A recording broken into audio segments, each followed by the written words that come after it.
اعوذ باللہ من الشیطان الرجیم بسم اللہ الرحمن الرحیم۔ دوستوں، آج میں آپ کو جو واقعہ سنانے جا رہا ہوں اس سے پتہ چلتا ہے کہ اللہ کے ولی کی زبان سے جو الفاظ نکلتے ہیں وہ اللہ کا اذن بن جاتے ہیں، اللہ کا حکم بن جاتے ہیں اور وہ اس پر عمل درآمد فوراً ہی ہو جاتا ہے۔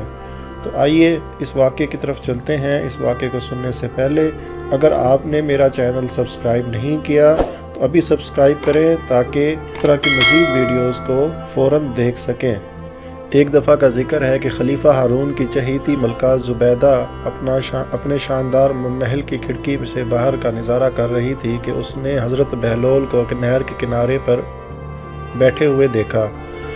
وہ بچوں کی طرح ریت سے کھیل رہا تھا، کبھی کبھی وہ اس کی چھوٹی چھوٹی ڈھیریاں بناتا، کبھی انہیں کیاریوں کی شکل دیتا۔ زبیدہ کچھ دیر اس کا یہ کھیل دلچسپی سے دیکھتی رہی، پھر اپنی چند کنیزوں کے ساتھ باہر آئی اور حضرت بہلول کے پاس آن کھڑی ہوئی اور اسے متوجہ کیا۔ حضرت بہلول، یہ کیا کر رہے ہو؟ بہلول نے سر اٹھا کر دیکھا۔ یہ میں جنت کے محل بنا رہا ہوں۔ اتنا کہہ کر وہ پھر اپنے کام میں مصروف ہو گیا۔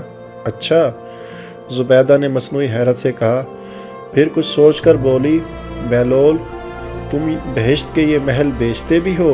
ہاں بیچتا ہوں، بہلول نے جواب دیا۔ کتنے دینار میں؟ زبیدہ نے مزاحاً پوچھا۔ صرف 100 دینار میں، بہلول نے بتایا۔ زبیدہ نے سوچا کہ اس طرح مذاق میں بہلول کی کچھ مدد ہو جائے گی۔ اس نے کنیزوں کو حکم دیا کہ بہلول کو 100 دینار ادا کر دیے جائیں اور بہلول سے بولی، بہلول میں بھی بہشت میں مکان خریدنا چاہتی ہوں۔ کون سا مکان؟ بہلول نے استفسار کیا۔ زبیدہ نے یوں ہی ایک ریت کی کیاری کی جانب اشارہ کیا۔ مجھے وہ بہشت چاہیے۔ بہلول نے رقم لے لی اور بولا، تم نے قیمت ادا کر دی ہے، ٹھہرو، میں اس کا انتقال تمہارے نام کر دیتا ہوں۔ زبیدہ ہنسی۔ میں اس وقت جلدی میں ہوں بہلول، تم اس کا انتقال لکھ کر محل میں لے آنا۔ وہ اتنا کہہ کر آگے بڑھ گئی۔ بہلول بھی اپنی مٹی کی ڈھیریاں ڈھا کر اٹھ کھڑا ہوا اور وہ سب دینار اپنی جھولی میں ڈال کر ضرورت مندوں اور ناداروں کی تلاش میں نکل گیا۔ زبیدہ سب کچھ بھول کر اپنے معمولات میں مصروف ہو گئی۔ رات اپنے بستر پر گئی، آنکھ لگی تو نیند میں دیکھا کہ وہ ایک ایسے خوشنما باغ میں ہے جس کا تصور کرنا بھی محال ہے کہ روئے زمین پر اس کی مثال ہی نہیں ہو سکتی۔ وہ حیران نظروں سے اسے دیکھتی رہی۔ اس نے آہستہ آہستہ قدم اٹھائے اور ہر لحظہ حیرت میں ڈوبتی چلی گئی۔ اس کے چاروں طرف عظیم الشان محلات تھے جن کے در و دیوار میں جڑے 7 رنگے جواہرات نگاہوں کو خیرہ کر رہے تھے۔ چمن میں بہتی ہوئی نہروں کا پانی موتیوں جیسا شفاف تھا۔ گلستان کی بہار قابل دید تھی، پھول کھل رہے تھے، فضائیں معطر تھیں اور ہواؤں میں تازگی اور خوشگواری تھی۔ روشنیاں پھولوں سے بھری ہوئی تھیں اور ان کی مہک نرالی تھی۔ اتنی خوبصورتی، اتنا حسن اور دلکشی اکٹھی دیکھ کر زبیدہ حیران ہو گئی۔ آگے جا کے اس نے دیکھا کہ کچھ غلام اور کنیزیں صفیں باندھے کھڑے ہیں اور زبیدہ کو بولتے ہیں کہ تشریف رکھیں۔ زبیدہ تصویر حیرت بنی اس کرسی پر بیٹھ گئی۔ ایک کنیز آگے بڑھی، اس نے ایک دستاویز چاندی۔ زبیدہ نے حیران ہو کر اس پہ نگاہ ڈالی تو اس میں لکھا ہوا تھا، یہ وہ انتقال ہے جو بہشت کا جو بہلول نے زبیدہ کے ہاتھ فروخت کی ہے۔ اس کے ساتھ ہی اس کی آنکھ کھل گئی۔ وہ بہت دیر تک خواب کے سحر میں کھوئی رہی۔ اس کی آنکھوں میں وہ تمام فردوسی مناظر رقص کرنے لگے۔ اس نے سوچا، غور کیا اور یقین ہو گیا کہ اس نے جو کچھ دیکھا ہے وہ خواب کی صورت میں ایک بشارت ہے۔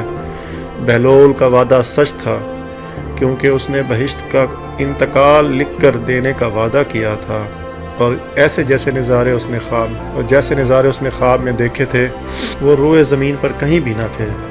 وہ بہت خوش تھی۔